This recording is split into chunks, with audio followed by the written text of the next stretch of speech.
Thank you, Tomasz, I came in from New York yesterday, so I thank you for inviting me to make a speech at 3:30 in the morning.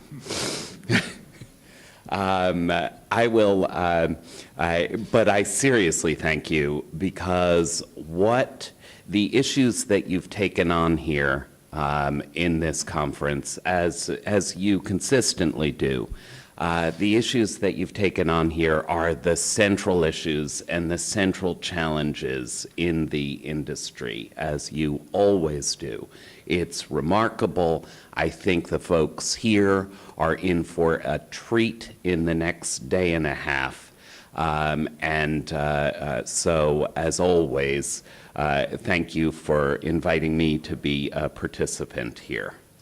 And yes, we are dealing with some weighty issues at this conference, and I'll go through some of what you may expect to hear over the next day and a half. We're going to explore demand response, and we look to demand response as a resource. The market in the United States is a $4 billion market. And literally that has been built in the last 10 years. It provides 30 solid gigawatts of capacity and short notice demand response. It supports thousands of jobs, perhaps tens of thousands of jobs. The dollars are recycled into our communities, and we have scores of entrepreneurs who have made their living in it, funneling dollars from remote locales and feeding their local economies. Demand response is far more cost-effective than its competitors, yet we still do not have vibrant financing packages in the industry. In the next day and a half, we'll also hear of the challenges and opportunities through energy efficiency. Energy efficiency at peak moments is more important than ever before. Our load factors in the United States and over here in Europe are going down as our air conditioning AC penetration goes up. It's absolutely the least expensive source of supply. It generates the most jobs. Most of them are local. However, the market structures with energy efficiency mean that energy efficiency is generally not tradable. And where energy efficiency is tradable, the structures support what I'd call an oligopsonistic structure, with the utility as the main buyer of that energy efficiency. We will explore market structure challenges, such as capacity markets. And we will hear religious arguments from economic purists that capacity markets aren't perfect. And believe me, they are right. And we'll hear practical arguments that capacity markets have fed the $4 billion demand response industry in the United States. And they are right as well. At the same time, though, capacity markets have fed the power plant industry. And some would say that capacity markets have subsidized the power plant industry and have added costs to the electricity markets that wouldn't otherwise be there. Others would say that they simply provide coverage for the regular cost of capital to pay off a long-term investment. Well, perhaps they're both right, because the long-term capital assurance reduces the cost of capital. Is that a subsidy? And then some of the issues attached with capacity markets versus alternative structures. Do we go for strategic reserves markets, and then do we lose the support of power plants? Now, I'm not going to go into this in detail or depth right now, but you will hear of it in more detail and depth as the conference proceeds. So we will also, then what is it that we're going to do? we're going to explore what the intervention opportunities are. Do we slice and dice our products so that everyone produces in the electricity market what they can produce best and everything is tradable?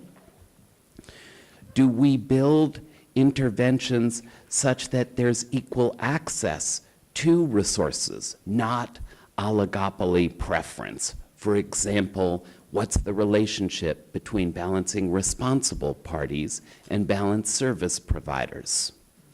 Do we provide access to demand response in distribution loops and potentially by DSOs as an alternative to copper build?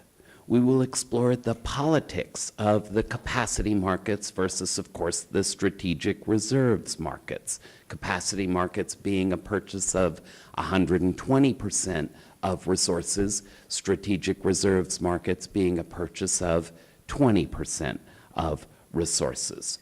We will explore the creeping reality of less expensive demand response, the subsidies, as Tomasz mentioned, the subsidies for renewables that then must be firmed up either by demand response, yet there's not enough of it and the market structures aren't yet there, or gas that ultimately, in my view, won't be able to survive competitively in variable price markets unless, of course, we drill extensively. Is that drilling going to be remote? The issues of imported coal and soon imported gas. The implications of pay versus bid as opposed to pay, the implications of pay as bid, as opposed to pay as clear markets. The homogenization of many of the electricity market ancillary services products as they open themselves up to the demand side. Weighty challenges, extraordinary opportunities. They're all prickly issues, but none of them is impossible to solve. Communities are banding together to build their own utilities, to develop their own utilities, to fund their own energy efficiency and renewable energy, to develop interconnected virtual power plants that can become independent microgrids and to purchase their own energy.